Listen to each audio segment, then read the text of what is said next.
As expected, mukhang matutupad nga ang hiling ng mga Pinoy volleyball fans na mababad sa mga games si Gia de Guzman sa koponan ng Denso ADBs. Habang sa V-League naman, kumpleto at sisiklab na ang semi-finals. First game ni Gia de Guzman sa Denso ADBs successful. Wala sa starters pero nagpakitang gilas suot ang bagong jersey number. Ateneo dinurog ang Lasal sa V-League. Pero bago yan mga ka-V-Heads, huwag kalimutang mag-subscribe at i-click ang notification bell para updated ka sa aking latest videos. Ginulat ni Gia de Guzman ang mga fans matapos magpakitang gilas sa kanyang unang game bilang parte ng Denso ADBs. Ito nga ay ang isang tune-up game laban sa Toyota Auto Body Quincy's bilang parte ng Aichi Volleyball Fest 2023 event ng Aichi Volleyball Association kung saan isa sa 4 na teams na nag-participate ang Denso ADBs.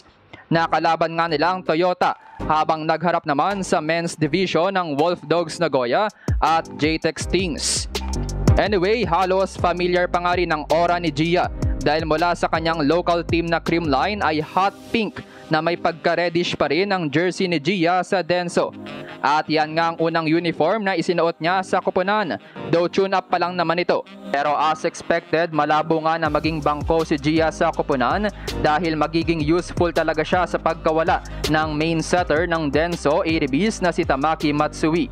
And guess what? Ang jersey pa nga ni Tamaki ang suot ni Gia, ang jersey number 11. Ang jersey number na hindi tayo pamilyar dahil jersey number 12 na nga si Gia simula Ateneo days pa lamang niya hanggang Pro League. At baka nga sign niya na talaga siya ang papalit sa iniwang butas ni Tamaki sa Denso na ngayon nga ay naglalaro sa Brazil. Anyway, sa kanilang tune-up laban sa Toyota, hindi si Gia ang naging starting setter base sa mga highlights na ipinost ng Denso ADBs sa kanilang IG stories. Nauna ngang pumasok ang pinakamatagal ng setter ng koponan na si Yuka Yamaguchi. Pero base rin sa mga stories ng official Denso account ay matagal ring nagamit si Gia.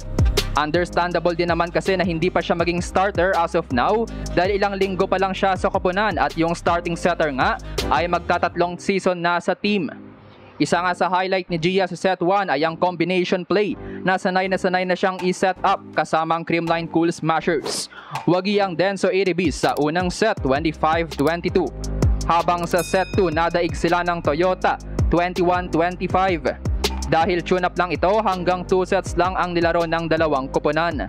Dahil tie, walang panalo pero success pa rin ang unang game ni Gia sa koponan. Sa official matches, October 28 pa magsisimula ang kampanya nila Gia laban sa NEC Red Rockets. Kaya mahaba-habang panahon pa ang ensayo ni Gia kasamang koponan at malaki ang posibilidad na baka gawin nga siyang starting setter sa panahon na yan kasama ang Brazilian import na si Rosa Maria Montebellear.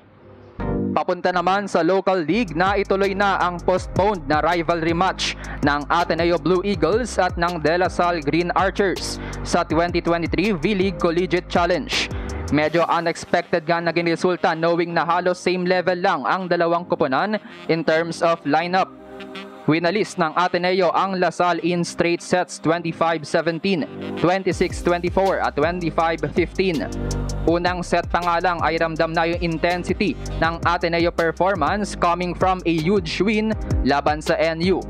Habang sa second set pumalag ang La Salle pero problema pa rin ng Green Archers ang kanilang errors at dun nga sila sumabit. Habang lopsided na nga ang match noong third set. Nakuha ni Gian Salarzon ang player of the game with 8 attacks and 3 blocks para sa 11 points.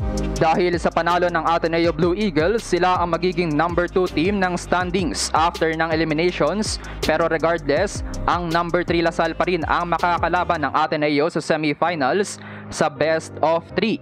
So at least ay 3 sunod na games nga ang mangyayari sa pagitan ng dalawang koponan kasama nga itong unang panalo ng Ateneo. Number 1 naman matapos ng prelims ang UST Golden Spikers. Nakakaharapin naman sa semis ang number 4 team ng FEU Tamaraws. Habang sa women's division maghaharap ang number 1 team ng FEU Lady Tamaraws laban sa number 4 ng Perpetual Lady Altas. Habang ang College of St. Benilde naman ang katapat ng UE Lady Warriors sa semifinals. Magsisimula na ang mga matches ng semis ngayong Miyerkules, September 20. 10 a.m. ang UE versus CSB Women's, 12 p.m. ang FEU versus Perpetual Women's, 2 p.m. ang LaSalle versus Ateneo Men's, at 4 p.m. naman ng UST versus FEU Men's.